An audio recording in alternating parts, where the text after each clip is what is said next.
ఇప్పుడు రాష్ట్రంలో ఎక్కువగా చర్చిస్తున్నటువంటి ఒకే ఒక బర్నింగ్ టాపిక్ ఏదైనా ఉంది అంటే అది అమిత్ షాతో కూటమి నేతల మీటింగ్ గురించే. అయితే ఇందులో రెండు వర్షన్స్ ఉన్నాయి. ఒకటి కూటమి నేతల వర్షన్, ఇక రెండోది వచ్చేసి వైఎస్ఆర్సీపీ వర్షన్. మొదట కూటమి నేతల వర్షన్ ఏంటో తెలుసుకుందాం. కేంద్ర హోంమంత్రి అమిత్ షా కేంద్ర విపత్తు సంస్థలైనటువంటి ఎన్డీఆర్ఎఫ్ అండ్ ఎన్ఐడిఎం సంస్థలను ప్రారంభించడానికి ఆంధ్ర రాష్ట్రానికి వచ్చారు. ఇక ఈయన గన్నవరం ఎయిర్పోర్ట్ నుంచి నేరుగా ఉండవల్లిలోని సీఎం చంద్రబాబు నివాసంలో డిన్నర్ కి వెళ్లారు. అలా డిన్నర్ కి వెళ్లిన అమిత్ షా చంద్రబాబు నాయుడు గారి నివాసం చాలా బాగా ఉందని, నదికి పక్కనే ఒడ్డున ఉండటం చాలా బాగుందని మెచ్చుకున్నారు. అయితే ఈ మాటల్లోనే జగన్ ఇల్లు కూడా చాలా విలాసవంతంగా ఉంటుందని విన్నాను, నిజమేనా అని అడిగారు అమిత్ షా. ఇక దానికి చంద్రబాబు, లోకేష్, పవన్ కళ్యాణ్ ఒక్కొక్కరుగా వివరించారు. జగన్ కి ప్యాలెస్ల పిచ్చి ఎక్కువ అని, హైదరాబాద్ లో 100 గదుల నివాసం ఉందని చంద్రబాబు, బెంగళూరులో అయితే 36 ఎకరాల విస్తీర్ణంలో పెద్ద ప్యాలెస్ ఉందని లోకేష్, ఇక ఋషికొండలో 500 కోట్ల రూపాయల ప్రజాధనాన్ని వేచించి పెద్ద ప్యాలెస్ ని కట్టారని పవన్ కళ్యాణ్ చెప్పుకొచ్చారు. సముద్ర ప్రాంతానికి ఆనుకుని ఉన్న ఋషికొండలో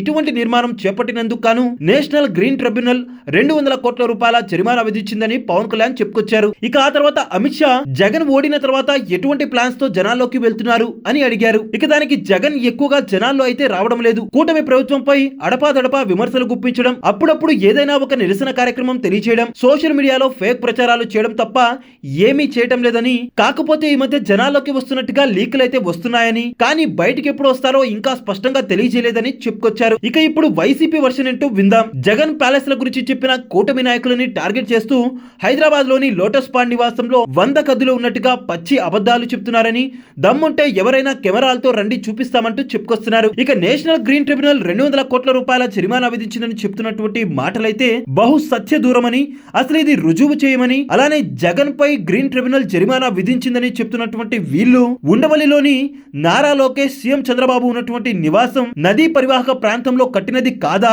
దానికి గ్రీన్ ట్రిబ్యునల్ నోటీసులు ఇవ్వలేదా, అది ఎందుకు చెప్పలేదంటూ క్వశ్చన్ చేస్తున్నారు. ఇక పవన్ కళ్యాణ్ ఋషికొండ ప్యాలెస్ గురించి మాట్లాడేటప్పుడు 500 కోట్ల రూపాయల ప్రజాధనాన్ని లూటీ చేసి తన నివాసం కట్టుకున్నాడని చెప్పే క్రమంలో అమిత్ షా కల్పించుకొని అది జగన్ నివాసం కాదు కదా, ప్రభుత్వ భవనాలని నేను విన్నానే అంటూ చెప్పుకొచ్చినట్టు తెలియజేస్తున్నారు. అలానే అమిత్ షా మాట్లాడుతూ జగన్మోహన్ రెడ్డితో చాలా జాగ్రత్త, ఓడిపోయారు కదా, మనం ఇంత పెద్ద విజయం సొంతం చేసుకున్నాం కదా అని అలసుగా ప్రవర్తిస్తే జగన్ మళ్ళీ బౌన్స్ బ్యాక్ అవుతారంటూ అమిత్ షా చెప్పినట్టుగా చెప్పుకొస్తున్నారు. ఇదైతే వైసీపీ వర్షన్. ఇప్పుడు జెన్యూన్ అసలైన వర్షన్ ఏంటో తెలుసుకుందాం. అమిత్ షా చంద్రబాబు నాయుడిని మీ యొక్క నివాసం చాలా బాగుందని చెప్పడం, దాని తర్వాత టాపిక్ జగన్ ఇళ్ల వైపు మళ్ళడం, దానికి కూటమి నాయకులు ఒక్కొక్కరు ఒక్కొక్క ప్యాలెస్ గురించి వర్ణించడం, వైజాగ్ స్టీల్ ప్లాంట్లు ఆంధ్ర ప్రజల యొక్క ఎమోషన్స్ అన్న దానిపై మాట్లాడటం, నందమూరి తారక రామారావు గారికి భారత రత్న అవార్డుని ప్రకటించాలని వీళ్ళు డిమాండ్ చేయడం, అలా ఒక్కో టాపిక్ మీద డిస్కషన్ జరిగిన తర్వాత అమిత్ షా జగన్ గురించి ఆరా తీయడం,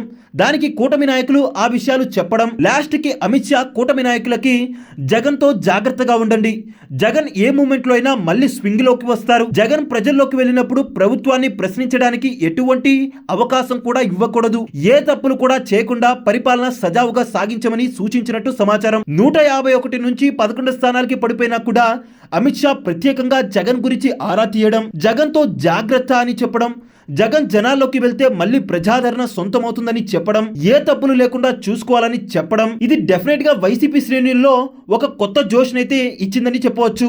అమిత్ షా అయితే ఆ లెవెల్లో అయితే హైప్ అయితే ఇచ్చారు జగన్ కి. అయితే మరి అమిత్ షా చెప్పినట్టుగా కూటమి నాయకులకి ఇంకా జగన్ నుంచి ముప్పు పొంచి ఉందని మీరు అనుకుంటున్నారా? జగన్ కి ప్రజల్లో ఉన్న క్రేజ్ చెక్కు చెదరలేదా? జగన్ జనాల్లోకి వెళ్తే మళ్ళీ స్వింగ్ లోకి వస్తారని మీరు అనుకుంటున్నారా? మీ ఒపీనియన్స్ ఏంటో కింద కామెంట్ రూపంలో తెలియజేయండి.